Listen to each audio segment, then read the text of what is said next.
తాకట్లో ఉన్న బంగారాన్ని విడిపించి ఆ రోజున మార్కెట్ ధర కట్టి మిగిలిన డబ్బును మీకు అందిస్తుంది కొమ్మూరి గోల్డ్.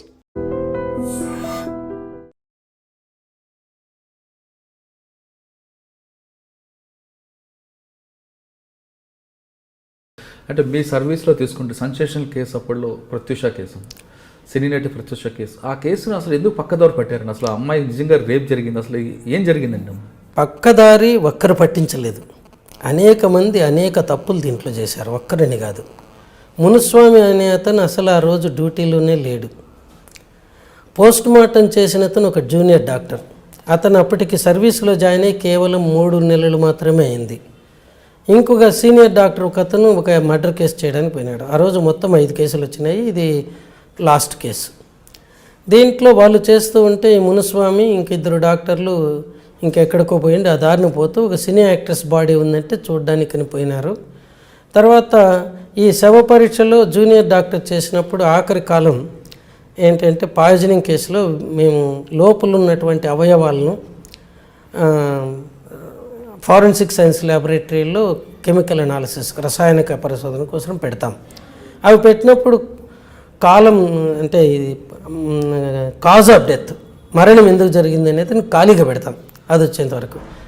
దీంట్లో ఈయన అనుకోకుండా ఇష్టం వచ్చినట్టు టైప్ చేయించాడు, తనకు తెలియదు. అసలు రిపోర్ట్లో ఏముంది కూడా అతను చూసుకోలేదు. ఎందుకు అలా చేయాలి? మీరు పర్మిషన్ ఇస్తే నేను మీకు చూపిస్తాను. అది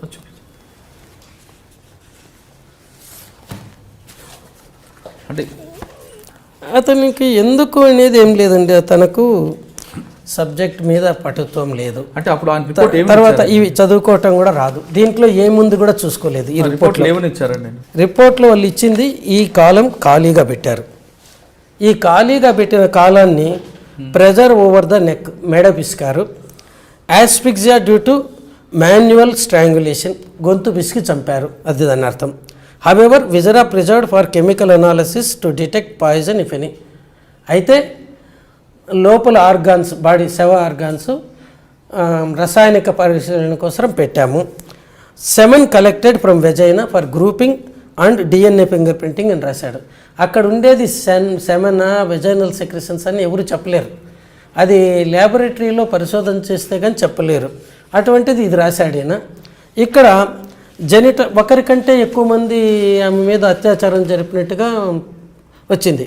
ఇక్కడ జెనిటల్ ఆర్గాన్స్కు ఎదురుగుండా uterus normal in size, empty, ovaries normal, nothing particular అని రాశారు.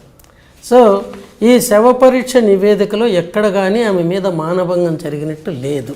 కానీ ఆ ఒంటి మీద గాయాలు ఉన్నాయని, ఈ గాయాలన్నీ కూడా ఈ వీళ్ళు చేసినటువంటి థెరపటిక్ ఇంజరీస్ అని అంటారు.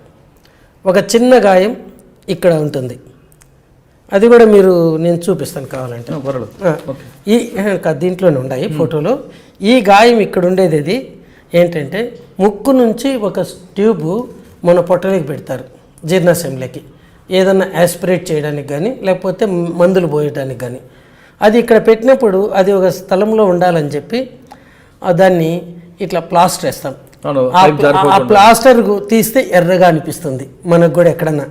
ఆ ఎరుపుదనాన్ని ఈ జూనియర్ డాక్టర్ రాసినప్పుడు ఏమి రాయాలో కూడా ఆయనకు తెలియకుండా 1.5 into 2.5 సెంటీమీటర్స్ అబ్రేజన్ అని రాసినాడు. అబ్రేజన్ అంటే స్కిన్, చర్మ పైపర్ గోక్కుపోవటం, కేవలం రెడ్గా ఉండేదాన్ని.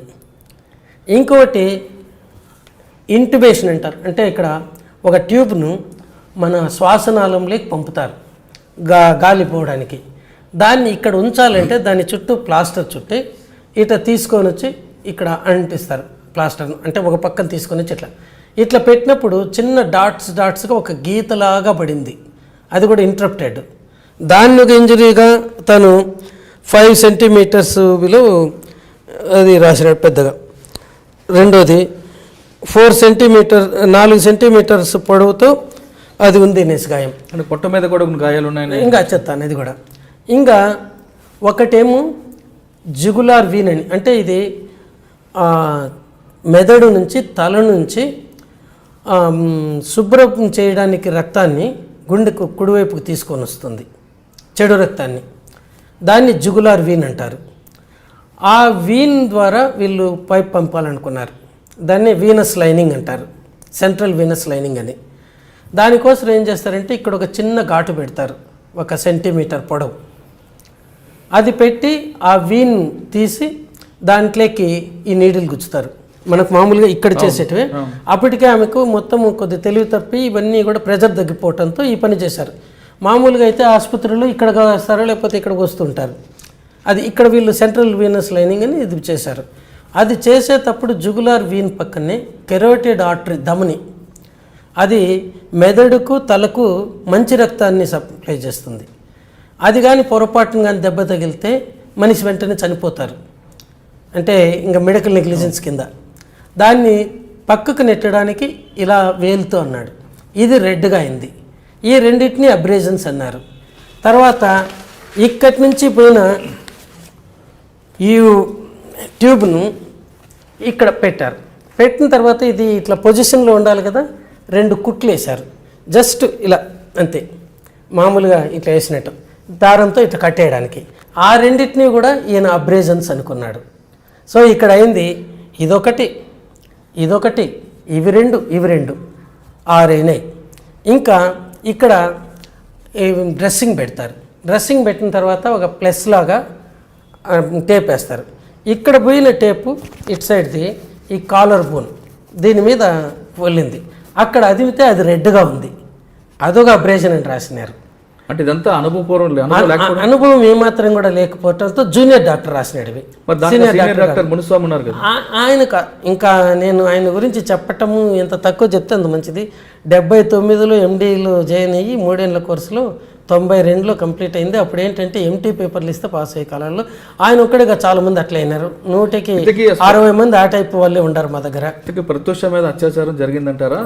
ఇది పూర్తిగా చెప్తాను ఇది కూడా, ఎందుకంటే ఇవన్నీ కూడా ఈ డీసీ షాక్ అనేది లాస్ట్లో మనం చనిపోయిన డిక్లేర్ చేసామన్నప్పుగా ఆసుపత్రుల్లో ఏం చేస్తారు, ఈ బ్రెస్ట్ బోన్ కింద బాగా ఇట్లా గట్టిగా ఒత్తి ఇచ్చేస్తారు. దీనికి బదులు ఇప్పుడు ప్రజెంట్ ఆసుపత్రుల్లో ఎలక్ట్రిసిటీ పంపిస్తారు, డైరెక్ట్ కరెంటు. ఆ కరెంట్ ఇట్లా పంపినప్పుడు ఇక్కడ జల్లీ రాస్తారు, రెసిస్టెన్స్ రాకుండా ఎర్రగా కాకుండా ఉండడానికి. కానీ వీటికి రాయరు. ఈ ఆడవాళ్లకు బ్రెస్ట్ ఉండటంతో ఇట్లా ఆనుకుంటే ఇక్కడొక గీత ఇక్కడొక గీత పడింది, ఇవి 2. దీన్ని కూడా ఒక గీతలాగా ఇట్లా వస్తే 8 × 4 సెంటీమీటర్లు అని రాసినారు. అంటే 8 సెంటీమీటర్లు పొడవు, 4 సెంటీమీటర్లు వెడల్పు, రెడ్గా ఒక గీత, అది అబ్రేజన్ కూడా కాదు. సో ఇలా రాసినారు. తర్వాత ఈ చేతికి 3 మస్కిటోస్ చీమలు గరిస్తే ఏర్పడతాయి కదా, ఆ టైపు 3 ఉన్నాయి. ఇక్కడ మల్టిపుల్ 2 × 3 సెంటీమీటర్స్ దూరంలో. ఇవేంటంటే బ్లడ్ గ్యాస్ అనాలిసిస్, అంటే మనము ఆర్టరీ నుంచి వీనస్ బ్లడ్ చెడు రక్తం తీసుకోవాలంటే పెద్ద కష్టం కాదు, ఇట్లా పైకి వస్తుంది కాబట్టి ఇక్కడ అదితే ఉబ్బుతాయి. ఈ ఆర్టరీ నుంచి తీస్తే అట్లా కాదు, దాంట్లోకి ఇట్లా ట్రై చేయాలి నీడలు. ఇటువైపు 3 సార్లు ట్రై చేసినారు, ఇక్కడ చాలాసార్లు ట్రై చేసినారు ఈ ఏరియాలో. వాటిని కంట్యూజన్స్ అని రాసేసినారు, మల్టిపుల్ మార్క్స్ ఉన్నాయనేసి. ఇంకా 2 ఈ లోపల చరశ్చంద్ర అని డాక్టర్ను కేర్ హాస్పిటల్ మార్కెట్ నుంచి పిలిపించారు. ఆయన 10:30కి అట్లా వచ్చినాడు నైట్. ఆయన ఇక్కడ కట్ చేసి ముందు లెఫ్ట్ సైడ్ కట్ చేసినాడు, అంటే ఫీమరల్ ఆర్టరీ ఇక్కడి నుంచి పోయే దమన్లో. మనకు ఇంతకుముందు యాంజియోప్లాస్టీ స్టంట్ చేయాలంటే ఇక్కడి నుంచినే పంపేవాళ్ళు, ఇప్పుడు ఇక్కడి నుంచి పంపుతున్నారు. నాకు కూడా ఇక్కడి నుంచినే చేశారు అది. సో దీంట్లో మొదటి ఎడం పక్క చేశాడు, సక్సెస్ కాకపోతే మళ్ళీ కుడి పక్క చేశాడు. ఇవి ఆమె మీద ఉన్న మొత్తం గాయాలు. ఒక్కటి కానీ అబ్రేజన్ లేదు, కంట్యూజన్ లేదు, కేవలం థెరపెటిక్ గాయాలు చిన్నవి. ఇది ఒక్కటి కొద్ది కట్ చేసింది, ఇవి 2 దీన్ని కాల్చినవి, ఇవి 2 ఇంజక్షన్. డాక్టర్కి ఎక్స్పీరియన్స్ లేకపోవడం, కింద డాక్టర్కి ఎక్స్పీరియన్స్ లేకపోవడంతో అది ఫస్ట్ కావడంతో అమ్మాయి కేసు అందుకోసం దీంట్లోనే మేము ఒకటి ఏంటంటే one photo is more than enough for 1000 words అంటాం. లేకపోతే నాకు కూడా వాళ్ళు కానీ అబ్బాయి ఫోటోలు తీయించారు కాబట్టి వానికి థ్యాంక్స్ చెప్పాలా, ఆ చిన్న జూనియర్ డాక్టర్కు. ఫోటో కానీ తీయకపోతే అవనేమో 4 సెంటీమీటర్ల పొడవు, ఇవన్నీ కంట్యూజన్స్ ఏమో అని అనుకునేవాడిని. ఆ అమ్మాయి చనిపోవటము విషం సేవించటం వల్ల. ఇద్దరూ కూడా 1993-96 మధ్యలో ఇక్కడ గౌతమి జూనియర్ కాలేజ్ సంజీవ్ రెడ్డి నగర్లో ఇంటర్మీడియట్ చేసేవాళ్ళు. ఇంటర్మీడియట్ తర్వాత అమ్మాయి హోటల్ మేనేజ్మెంట్ కోర్సులో చేరింది. అబ్బాయి వాసవి ఇంజనీరింగ్ కాలేజీలో ఇంజనీరింగ్ చదువుతున్నాడు. ఈ అబ్బాయి వాళ్ళ ఇంటికి అప్పుడప్పుడు అమ్మాయి కోసం పోయేవాడు, ఆ అమ్మాయి వీళ్ళిద్దరు కలిసి తిరిగేవాళ్ళు. వాళ్ళ తల్లిని కూడా 2 సార్లు భువనగిరిలో ఒకసారి బొమ్మల రామారాం అనే చోట ఆమె పనిచేసే చోట కూడా వదిలినట్టు ఆమె తన సమాధానం చెప్పింది కోర్టులో, అంటే తన ఇచ్చే సాక్ష్యంలో. ఇది వీళ్ళిద్దరూ ముందు ఫ్రెండ్సే అనుకున్నారు. ఒక 9 నెలలు సుమారు 9 నెలల ముందు వీళ్ళిద్దరి మధ్యలో ఏదో నడుస్తూ ఉంది అనే అనుమానం తల్లికి జరిగితే ఆమె నిలదీసి అడిగింది. అడిగితే అమ్మాయి అవును ఆ అబ్బాయిని ప్రేమిస్తున్నాను, ఆ అబ్బాయిని పెళ్లి చేసుకుంటానంటే 1 నెల రోజులు చెప్పి చూసింది. వద్దమ్మా నువ్వు నీ ఇప్పుడిప్పుడే పైకి వస్తున్నావు, కెరీర్ పాడు చేసుకోకు అనేసి. తర్వాత వాళ్ళ మేనమామ కూడా, అంటే ఈ ప్రత్యూష వాళ్ళ అన్న ఆయన కూడా చెప్పినాడు, ముందు వాళ్ళ తల్లిదండ్రులతో మాట్లాడండి అని. వాళ్ళ తల్లిదండ్రులకు మాత్రం ఈ అమ్మాయి చనిపోకమును 1-2 నెలల ముందే తెలిసింది. తెలిసిన తర్వాత అబ్బాయి దగ్గర ఉన్న మొబైల్ ఫోన్ లాగేసుకొని వాడి మీద రెస్ట్రిక్షన్స్ పెట్టాడు. అప్పుడు ఈ అమ్మాయి ఎప్పుడన్నా అబ్బాయిని కలవాలనుకుంటే వాళ్ళ ఫ్రెండ్ ఒకరికి ఆయన మొబైల్ ద్వారా కాంటాక్ట్ చేసేది. అట్లే సిద్ధార్థ్ కావాలనుకుంటే ఫ్రెండ్ దగ్గరికి ట్యూషన్ అనేది కంబైన్డ్ స్టడీకి పోతున్నాను ఇట్లా. ఈ క్రమంలో ఈ సిద్ధార్థ్ ఇంటిలో గొడవ ఎక్కువైతా ఉంది రోజు రోజుకు. 13వ తేదీ ఫిబ్రవరి 2002లో ఈ కంట్రీ క్లబ్లో ఈ సిద్ధార్థ్ వాడి ఫ్రెండ్ సూరజ్ అని వాళ్ళ కజిన్ అట, ఆ అమ్మాయి మేనమ్మ కూతురు ప్రఫుల్ల సిరి 10 గంటలప్పుడు ఉదయం 10-10:30 మధ్యలో కలిసి ఒక నిర్ణయానికి వచ్చారు. ఇప్పుడు ఈ అబ్బాయి ఇంట్లో చాలా తీవ్రంగా ఈ మనస్పర్ధలు ఉన్నాయి కాబట్టి వీళ్ళిద్దరూ ఒకరితో ఒకరు మాట్లాడుకోవడానికి కానీ ప్రయత్నం చేయకూడదు, ఈవెన్ ఫోన్లో కూడా దూరంగా ఉండాలా. మేలో ఆ అబ్బాయికి ఇంజనీరింగ్ అయిపోయిన వెంటనే ఆ అబ్బాయి తల్లిదండ్రులు కానీ ఒప్పుకోకపోతే వీళ్ళు రిజిస్టర్ మ్యారేజ్ చేసుకునేట్టుగా. తర్వాత 14వ తేదీ ఫిబ్రవరి ఆ రోజు ఈ అమ్మాయి చాలా ఆశగా చూసింది అబ్బాయి నుంచి ఫోన్ కాల్ కోసం. అదే సమయంలో అబ్బాయి చుట్టూ చాలా గట్టి కాపలా పెట్టారు. సో అమ్మాయి కొద్ది డిప్రెషన్ లేకపోయింది ఆ రోజు ఫోన్ రాకపోతే. మళ్ళీ 23వ తేదీ అది శనివారం, అదే ఫిబ్రవరి నెలలో 2002 9 గంటల ప్రాంతంలో అబ్బాయి ఫోన్ చేసి మా ఇంట్లో ఎవరు ఒప్పుకోవటం లేదు, మా అమ్మ ససేమర ఒప్పుకోవటం లేదు, మనం కానీ పెళ్లి చేసుకుంటే ఇంటిళ్ళ పాయిజన్ తీసుకొని చనిపోతామంటున్నారు నిందట. దాంతో ఈ అమ్మాయి అర్ధగంట సేపు వాడి మీద ఫోన్లోనే ఎగిరిందట, గట్టిగా మాట్లాడుతూ ఉంటే తల్లి అడిగితే ఏంటంటే ఇదట వాళ్ళ ఇంట్లో ఒప్పుకోవటం లేదట, అది ఇది అంటే కూల్ డౌన్ కొద్ది టైం ఇవ్వు వాళ్ళు కూడా సర్దుకోవడానికి, ఇప్పుడిప్పుడే కదా తెలిసింది నీ తల్లి చెప్పింది. ఆ తర్వాత సాయంకాలము 4 గంటల ప్రాంతంలో హెయిర్ డ్రెస్సింగ్కి పోతానని ఇక్కడ fairy beauty parlour Rajiv Gandhi సర్కిల్కి వచ్చింది. వీళ్ళు ఉండేదేమో తార్నాకాలో. ఆ మరుసటి రోజు ఆదివారం రోజు ఈమె బెంగళూరు పోవాల్సి ఉన్నింది ఒక సినిమా షూటింగ్ కోసం. అది ఫస్ట్ సినిమా ఆఫర్ అట కన్నడ మూవీలో. దానికి పోవాలనేసి అక్కడి నుంచి ఇదే పనికి ఇక్కడికి వచ్చిన తర్వాత సిద్ధార్థ్ ఫ్రెండ్ ఫోన్ చేసి సిద్ధార్థ్ను చెప్పండి మేము ఇక్కడ ఉన్నామనేసి ఈమె ఇది వచ్చేప్పటికి మళ్ళీ డ్రెస్సింగ్ ఉంటే ఈ లోపల 5:30కి ఆ అబ్బాయి వచ్చినాడు కారుతో.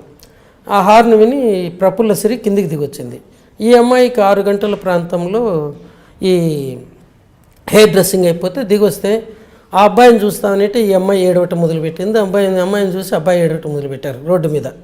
దారింటి పోయేవాళ్ళు వీళ్ళ వెంట చూస్తామంటే ఈ ప్రఫుల్ల సిరి వాళ్ళ మేనమామ కూతురు ఈ అమ్మాయి కొద్దిగా ఎంబరేసింగ్ ఎక్కడన్నా కూర్చొని మాట్లాడుకుందాం రండి అంటే అప్పుడు ఈ అబ్బాయి నా కారులో కూర్చొని మాట్లాడుకుందాం అన్నాడు.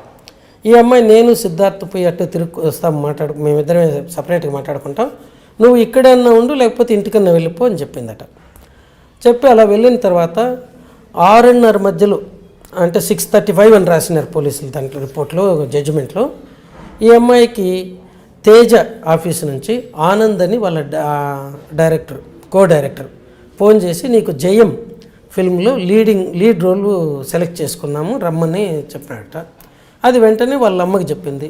వాళ్ళమ్మ ఇన్ టర్న్ ఈ అమ్మాయి ఫ్రెండ్స్కి అందరికీ చెప్తే వాళ్ళు ఈ అమ్మాయిని కాంటాక్ట్ చేస్తూ ఉన్నారు. అందుకే కోర్టులోనే ఉంది. ఈ అమ్మాయి ఫోన్ కంటిన్యూస్గా మోగుతూనే ఉన్నింది. అది కోర్టు మెయిన్గా రావటం. తర్వాత 7 గంటలకు ప్రాంతంలో ఈ అమ్మాయికి ప్రఫుల్ల సిరికి ఫోన్ చేసి నువ్వు మేము తేజ ఆఫీస్కి పోయి సంతకం పెట్టేసి వస్తాము, నువ్వు పంజగుట్ట దగ్గర ఉండు, తిరిగిపోయేటప్పుడు పికప్ చేసుకొని పోతామన్నారు. పంజగుట్ట దగ్గర ఈమె 8:30 వరకు వెయిట్ చేసి ఇంక వీళ్ళు రాకపోతే ఒక బస్సులో ఇక్కడ సికింద్రాబాద్ రైల్వే స్టేషన్ దగ్గర పోయి అక్కడి నుంచి తార్నాకాకు ఇంకో బస్సుకు పోతే నైట్ 10-10:30 మధ్యలోకి చేరింది. చేరితే అప్పుడు ఉస్మానియా యూనివర్సిటీ నుంచి ఒక హెడ్ కానిస్టేబుల్ అక్కడికి వచ్చి ఈ అమ్మాయిని అడిగారు. ఇక్కడ ఒక అమ్మాయి పాయిజన్ తీసుకొని కేర్ హాస్పిటల్లో చేరిందట, నీకు తెలుసా అంటే తెలీదు, లేదు అని చెప్పిందట అమ్మాయి. తర్వాత వీళ్ళ అత్తకు ఫోన్ చేసింది నిజమేనా అనేసి. అవును, ఇక్కడ కేర్ హాస్పిటల్లో బంజారాలో చేరింది అమ్మాయి అంటే. ఇది ఈ విషయం ఇక్కడ అంటే ఉస్మానియా యూనివర్సిటీ పోలీసులకు ఇద్దరు పోయి కూడా వాళ్ళు ఇది విషయం పక్కదారిని పడతామంటే మాకు ఇన్ఫర్మేషన్ ఇచ్చినారని కూడా చెప్పలేదు. ఈ లోపల ఇక్కడ హాస్పిటల్కు వీళ్ళు చేరింది 7:30. 7:15 ఒకసారి ఈ అమ్మాయి అంటే ప్రత్యూష తల్లి ఏమని అడిగింది, ఏమ్మా ఇంకా రాలేదంటే, తేజ ఆఫీసుకు పోయి సంతకం పెట్టి వస్తాము అగ్రిమెంట్లోన, నాతో పాటు సిద్ధార్థ్ ఉన్నాడు అని చెప్పిందట. మళ్ళీ ఈమెకు వీళ్ళు 7:30-8 మధ్యలో వీళ్ళ ఫ్రెండ్స్కి ఫోన్లు చేసి బాగా చదవండి అది ఇది చెప్పిన తర్వాత పోతుంటే, ఏం రేపు ఇట్లా మాట్లాడుతున్నారంటే, ఏం లేదులే మీరు కేర్ బంజారా హాస్పిటల్కి రండి తెలుస్తుంది అన్నారు. అక్కడ 7:30-8 మధ్యలో చేరితే కమలాకర్ రావు అనుకుంటాను ఆయన పేరు, వాళ్ళ ఆర్ఎంఓ చూసినాడు. చూసి వీళ్ళను వార్డ్ బాయ్ అమ్మాయిని వీల్ చైర్లో తీసుకొని పోతూ ఉన్నాడు. దిగుతూ ఉన్నట్టు అమ్మాయి వాంతి చేసుకునింది. అది ఒక ఈనాడు విలేకరి కూడా చూసినాడు. అతను కూడా చెప్పినాడు, సార్ నేను కూడా చూసినాను కానీ ప్రత్యూషలాగా ఉంది అనుకున్నాను కానీ ప్రత్యూష అనుకోలేదు అని. ఇది జరిగింది. తర్వాత ఇద్దరిని అక్కడ తీసుకుంటే మేము కూల్ డ్రింక్స్లో పాయిజన్ కలుపుకొని తాగినాం చెట్ల మంది అంటే, అది ఏముందో తెలిస్తే బాగుండు అన్నారట. వాళ్ళు చాలా సేపు నిదానించారు. కేర్ హాస్పిటల్ చేసిన తప్పు ఏంటంటే, ఇటువంటి కేసుల్లో ఇమీడియట్గా ఒక్క క్షణం కూడా వేస్ట్ చేయకుండా తీసుకొని స్టమక్ వాష్ చేసేలా. దీంట్లో వీళ్ళని అసలు చేర్చుకునేదా లేదా ఈ డైలమాలో పడ్డారు. ఎందుకంటే అంతవరకు వాళ్ళు పాయిజనింగ్ కేసు ట్రీట్మెంట్ ఇవ్వలేదు. ఎలా చేయాలో ఏం పాయిజనో చెప్పటం లేదు, ఏదో కూల్ డ్రింక్లు కలుపుకున్నామని. మళ్ళీ ఆఖరికి 8 గంటలకు చేర్చుకున్నారు. 8 నుంచి 8:20 మధ్యలో 3 పోలీస్ స్టేషన్లో ఫోన్ చేసినారు. మొదట బంజారా హిల్స్ పోలీస్ స్టేషన్కి ఫోన్ చేసినారు. చేస్తే వాళ్ళు మీ ఆసుపత్రి పంజగుట్ట పోలీస్ స్టేషన్ పరిధిలో ఉంది, వాళ్ళని కాంటాక్ట్ చేయమన్నారు. పంజగుట్టకు చేస్తే మీరు ఉస్మానియా యూనివర్సిటీకి కాంటాక్ట్ చేయమన్నారు ఈ అమ్మాయిని గురించి. ఉస్మానియా యూనివర్సిటీకి చేస్తే మీరు చెప్తా ఉండేది బార్డర్ ఏరియా, అది ఉప్పల్ కింద వస్తుందో తార్నాక ఉస్మానియాకి వస్తుందో తేల్చుకొని వాళ్ళకి చేయండి అన్నారు. అది వాళ్ళు స్పందించిన విధానం ఇక్కడ పోలీసుల గురించి చెప్పాలంటే. తర్వాత 10:30కి వీళ్ళు పోయిన తీసుకుని కూడా నైట్ 2 గంటలప్పుడు ఒక కార్ డ్రైవర్ను సుమో మోటార్తో ఈ 3 పోలీస్ స్టేషన్లకు అడ్రస్ చేసిన ఇంటిమేషన్స్ ఎమ్మెల్సీ ఇంటిమేషన్స్ పంపినారు. బంజారా హిల్స్ వాళ్ళేమో అబ్బాయి తీసుకొని ఏఎస్ఐ వచ్చి అమ్మాయి మాట్లాడేట్టుగా లేదు, అబ్బాయి అంతవరకు ట్రీట్మెంట్ స్టార్ట్ అయిందా? ట్రీట్మెంట్ జరుగుతూనే ఉంది. అంటే ఇక్కడ ఒకటి అంటే పోలీసులది కూడా ఒకటి కవర్ కావాలి కదా, ఎంత నిర్లక్ష్యం అంటే ఇంత ఇష్యూ కావడానికి ఏంటనేది. ఇక్కడ పోతే వాళ్ళు బంజారా హిల్స్లో అబ్బాయిది చూసి నోట్లోన ముక్కులోన గొట్టాలు ఉన్నాయి, మాట్లాడే పరిస్థితుల్లో లేడు అని రాసుకొని విన్నాడు. అమ్మాయి కూడా పక్కన ఉందంటే వాళ్ళని తిట్టుకున్నారట, మా ఇద్దరు పాడు చేస్తారనేసి. తర్వాత పంజగుట్ట వాళ్ళు ఇద్దరు తీసుకోలేదు. ఉస్మానియా యూనివర్సిటీకి పోతే వాళ్ళు తిట్టి పంపినారట, మీకు పని పాట లేదు, మా ఏరియాలో ఎవరు పాయిజన్ తీసుకోలేదని. వీడు మళ్ళీ 4 గంటలకు తిరిగి వచ్చినారు. మరుసటి రోజు 11 గంటలకు ఈ ఆర్ఎం ఎవరైతే అంత మునుపు రోజు చూసినాడో తనే స్వయంగా సిసిఎస్కు సెంట్రల్ క్రైమ్ స్టేషన్కి పోయినాడు. అక్కడుండే ఆఫీసర్ని కలిసి, సార్ అమ్మాయి కండిషన్ క్రిటికల్గా ఉంది, ఇంతవరకు ఎవ్వరూ రాలేదు ఆ అమ్మాయి గురించి, ఎప్పుడు చనిపోతుందో తెలియదు, అలా క్రిటికల్గా ఉందంటే అక్కడ ఉండే పోలీస్ ఆఫీసరు వాళ్ళు ఎక్కడ పాయిజన్ తీసుకున్నారో తెలుసుకొని ఆ పోలీస్ స్టేషన్కి చెప్పండి అన్నారట. ఇది జరిగింది. ఇంకా ఆయన ఏం చేయాలో తెలియదు. ఈ లోపల ఆయనతో మాట్లాడుతూ ఉన్నప్పుడే ఈ అమ్మాయి చనిపోయిందని ఫోన్ వచ్చింది 11:45కు. అప్పుడు వస్తే ఇంకేముంది, ఆ అమ్మాయికి సంబంధించిన వాళ్ళు ఉస్మానియా యూనివర్సిటీ పోలీస్ స్టేషన్కి పోయి అక్కడ కంప్లైంట్ ఇవ్వనండి, వాళ్ళు వచ్చి బాడీ హ్యాండ్ ఓవర్ చేసుకుంటారని. అంటే వాళ్ళు వచ్చి బాడీ హ్యాండ్ ఓవర్ చేసుకునేంత వరకు ఇక్కడ ఆసుపత్రిలో శవాన్ని పెట్టుకోవాలా. ఇది ఆయన ఇచ్చిండేది. తర్వాత ఈయన ఆర్ఎంఓ మళ్ళీ ఇక్కడికి వచ్చి తల పట్టుకొని విచారంగా కూర్చోంటే అప్పుడు సంగీతారెడ్డిని వాళ్ళ దగ్గర రిసెప్షనిస్ట్గా పనిచేసిపోయింది ఒక అమ్మాయి. వాళ్ళ ఫాదర్ విఠల్ రెడ్డిని డిఎస్పీగా ఉన్నాడు, ఇప్పుడు నోమోర్. ఆ అమ్మాయి తన ఫాదర్ ఫ్రెండ్ జగన్నాథరావు అని ఒక అడిషనల్ ఎస్పీ ఆయనకు ఫోన్ చేసింది. సార్ ఇట్లా ఉంది ప్రాబ్లం అంటే ఆయన పంజగుట్ట పోలీసులకు ఫోన్ చేస్తే వాళ్ళు వచ్చి వాళ్ళ దగ్గర నుంచి రిక్విజిషన్ తీసుకొని కేసు రిజిస్టర్ చేసుకొని శవాన్ని తీసుకెళ్ళి ఇక్కడ నిమ్స్లో పెట్టారు. ఇది కేసు దీంట్లో జరిగింది. పోలీసులు దీని గురించే కోర్టు జడ్జిమెంట్లో it is the supine indifferent attitude of the police అన్నారు. ఇది ఇక్కడ జరిగింది. ఇంకా ఈ బట్టలది ఒకటి ఉంది దీంట్లో. ఈ తల్లికి ఎప్పుడైతే ఈ అమ్మాయి ఇచ్చిన అడ్రస్ ప్రకారమే ఈ అమ్మాయిని ఐసీసీయూలో చేర్చారు, ఇంటెన్సివ్ కొరోనరీ కేర్ యూనిట్లో. అబ్బాయినేమో అక్యూట్ మెడికల్ కేర్ యూనిట్లో చేర్చారు. మళ్ళీ 10:30 తర్వాత అబ్బాయిని కూడా ఐసీసీయూలోకే చేర్చారు. అంటే ఈ అబ్బాయి పెద్ద గొడవ చేస్తున్నట్టు, నేను నా ఫ్రెండ్ దగ్గరనే ఉండాలనేసి ఇంకా వాడి బాధ తట్టుకోలేక అక్కడికి చేర్చినారు. ఇద్దరు కూడా ఐసీసీయూలోనే ట్రీట్మెంట్ తీసుకుంటూ ఉన్నారు. ఈ తల్లికి ఫోన్ చేసినప్పుడు 8 నుండి 8:20 మధ్యలో ఒక సపరేట్ డ్రెస్ తీసుకురండి అన్నారు. ఈ డ్రెస్ కూడా మేము అమ్మాయి దాంట్లో యూరిన్ మూత్రము తర్వాత ఇవన్నీ పోయింది, కొద్ది టైట్గా ఉంటే కట్ చేసి తీసేసాము, మీరు అమ్మాయికి వేయడానికి వేరే డ్రెస్ తీసుకురమని. అది డ్రెస్ విషయంలో. తర్వాత ఈ అమ్మాయి మూర్చలేకపోయిన తర్వాత మళ్ళీ రివైవ్ చేసినారు, ఇవన్నీ ట్రై చేస్తున్నారు. ఈ లోపల వీళ్ళకు ఈ ఆర్టీరియల్ లైనింగ్ ఇవ్వటం రాదు. చరస్ చంద్ర అని ఇంకో డాక్టర్, ఆయన పల్మనాలజిస్ట్, కేర్ హాస్పిటల్ బంజారా ఇది మార్కెట్ దగ్గర ఉంటాడు. అతన్ని పిలిపిస్తే ఈయన ఇది పెట్టాడు. ఇది జరిగింది. మళ్ళీ నెక్స్ట్ డే ఆ అమ్మాయి 11:45 చనిపోయింది. అంటే 14 గంటల 45 నిమిషాలు ఆసుపత్రిలో బ్రతికుంది. ఇవి జరిగింది. ఈ తల్లి కూడా ఒక స్టేట్మెంట్ 13వ తేదీ మార్చి 2002లో మీడియాకి ఇచ్చింది. నేను పోయిన వెంటనే వాళ్ళు నన్ను రానివ్వలేదు, ఒక అర్ధగంట టైం తీసుకొని మళ్ళీ రానిచ్చారు. అప్పుడు నేను వెళ్తే 7 మంది డాక్టర్లు అమ్మాయి చుట్టూ ఉన్నారు. వాళ్ళలో ఒక డాక్టరు హౌ ఆర్ యూ అంటే ఐఎమ్ ఓకే సార్ అనింది అనేసి.